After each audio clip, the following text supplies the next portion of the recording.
This is indeed some kind of solar heating device. I think it is a solar water heater collection system.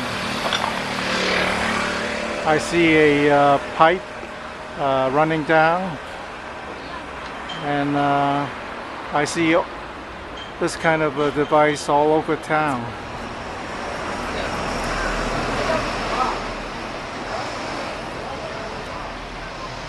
This is a city in China.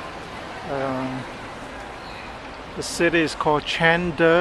It's a summer retreat for the emperors in the past.